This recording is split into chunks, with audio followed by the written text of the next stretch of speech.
అధ్యక్ష 99 పైసలకి మీరు ఎందుకు భూమి ఇస్తున్నారని సభ్యులు నన్ను ప్రశ్నించారు అధ్యక్ష. It is the policy of the government.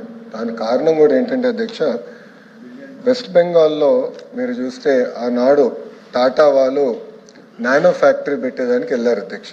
Ratan Tata గారు వెళ్తే ఆనాటి పాలకులు ఆ ప్రాజెక్ట్ని తరిమేశారు అధ్యక్ష.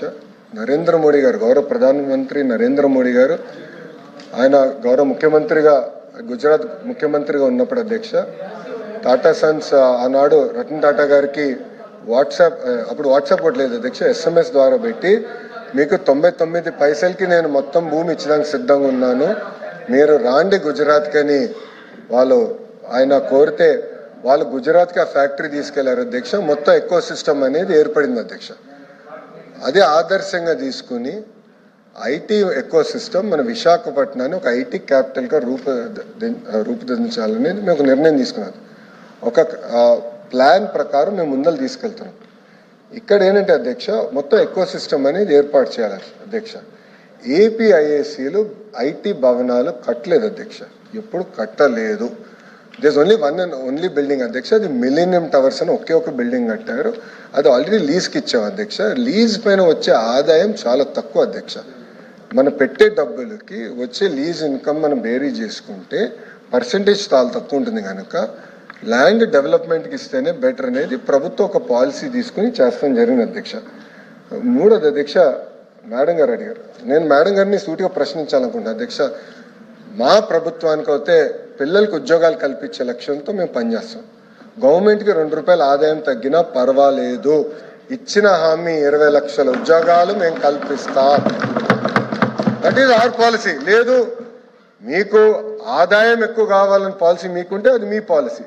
మా ప్రభుత్వం పాలసీ అయితే ఉద్యోగాల కల్పన అనేది ప్రభుత్వం పాలసీ అధ్యక్ష. అధ్యక్ష ఇంకోటి అధ్యక్ష, MSME పార్క్స్ గురించి ప్రశ్నించారు అధ్యక్ష. అధ్యక్ష 175 నియోజకవర్గాలు MSME పార్క్స్ ఏర్పాటు చేయాలనేది ప్రభుత్వం నిర్ణయం తీసుకుంది. అక్కడ లోకల్గా భూములు మనం తీసుకుంటున్నాం, డెవలప్మెంట్ మొత్తం ఎకో సిస్టమ్ క్రియేట్ చేస్తున్నాం అధ్యక్ష.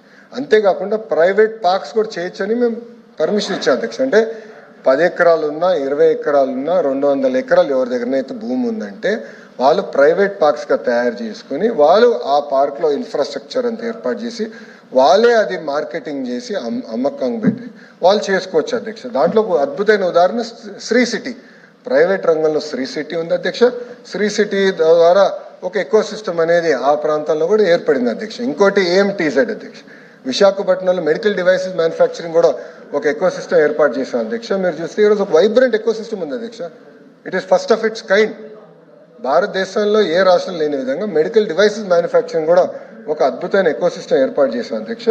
అధ్యక్ష ఇప్పుడు సాలాపూరే సత్వాది అడిగారు అధ్యక్ష. మేడం గారు దయచేసి వెళ్ళి హైదరాబాద్లో ఒకసారి చూడాలి అధ్యక్ష. ఐఎమ్ రిక్వెస్టింగ్ ఎవ్రీవన్, మీరు వెళ్ళి దయచేసి చూడండి.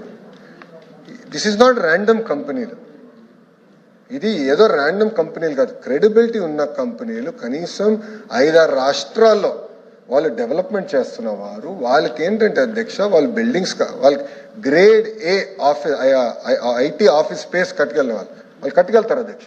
Grade A IT office space కట్టుకెళ్తారు. దాంతో మొత్తం ఎకో సిస్టమ్ ఏర్పడుతుంది.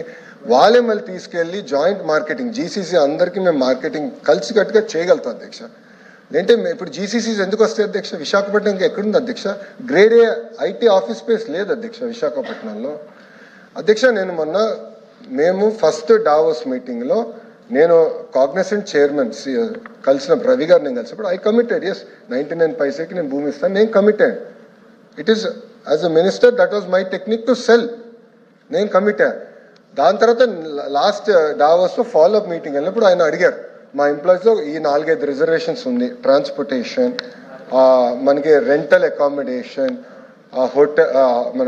హాస్పిటల్స్, ఈ ఎకో సిస్టమ్ మీరు ఎట్లా బిల్డ్ చేస్తున్నారు? ఎందుకంటే మా ఎంప్లాయీస్కి ఈ పొటెన్షియల్ ఎంప్లాయీస్కి ఈ కన్స్ట్రెంట్స్ ఉన్నాయంటున్నారు, మీ ప్లాన్ ఏంటి? స్కూల్స్ ఏం చేయబోతున్నారు ఈ ఎకో సిస్టంలో, మీరు ఎట్లా బిల్డ్ చేయబోతున్నారు అని తిప్పి వాళ్ళు మమ్మల్ని అడిగారు అధ్యక్ష. అధ్యక్ష ఏదో ఒక ఐటీ కంపెనీని తీసుకొస్తాం కాదు అధ్యక్ష, మొత్తం ఎకో సిస్టమ్ క్రియేట్ చేస్తేనే ఇది సస్టైన్ అవుతుంది అధ్యక్ష. ఆ ఎకో సిస్టమ్ బిల్డింగ్లో ప్రాసెస్లో as we're bringing hospitals, grade A IT space కట్టేవాళ్ళు. ఇప్పుడు కంపెనీస్ మేడం గారు చెప్పారు, ఓకే ఇది పేపర్ కంపెనీలా?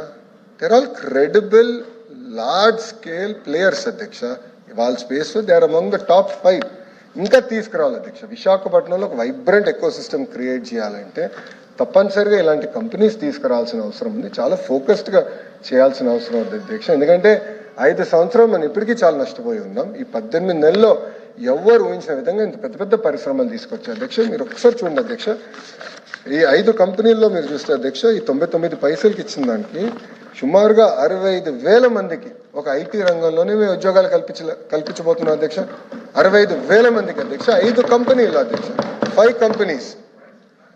ఆ లక్ష్యం 5 లక్షల ఉద్యోగాలు. ఒక ఐటీ రంగంలో 5 లక్షల ఉద్యోగాలు ఒక విశాఖపట్నంలో కల్పించాలనేది, అది కూడా 2029 లోపల కల్పించే లక్ష్యంతో మేము అందరం పనిచేస్తున్నాం అధ్యక్ష. 18 నెలలైంది, 19 నెలలైంది ప్రభుత్వ అధికారంలోకి వచ్చి. మేము అధ్యక్ష ప్రశ్న అడిగారు, ప్రశ్న సమాధానం చెప్పాలి అధ్యక్ష. వినేదానికి సిద్ధంగా లేకపోతే నేను కూర్చుంటాను అధ్యక్ష. ప్రశ్న అడిగిన తర్వాత వాళ్ళకి నచ్చపోవచ్చు, అరే ఇన్ని ఉద్యోగాలు వస్తున్నాయి అనేది వాళ్ళకి నచ్చపోవచ్చు, ఇన్ని కంపెనీలు వస్తున్నాయి అనేది నచ్చపోవచ్చు. నన్ను ఏం చేయమంటారు అధ్యక్ష? ఒక్కొక్క కంపెనీ మేము పట్టుకొస్తున్నాం, పెద్ద ఎత్తున పెట్టుబడులు తీసుకొస్తున్నాం.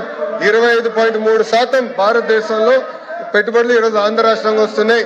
ఇక్కడున్న సహచార మత్స్యులు మా బీసీ జనార్దన్ రెడ్డి గారు, టీజీ భరత్ గారు, దుర్గేష్ గారు, మేమందరం ఒక జీవోఎంలో ఉన్నాం.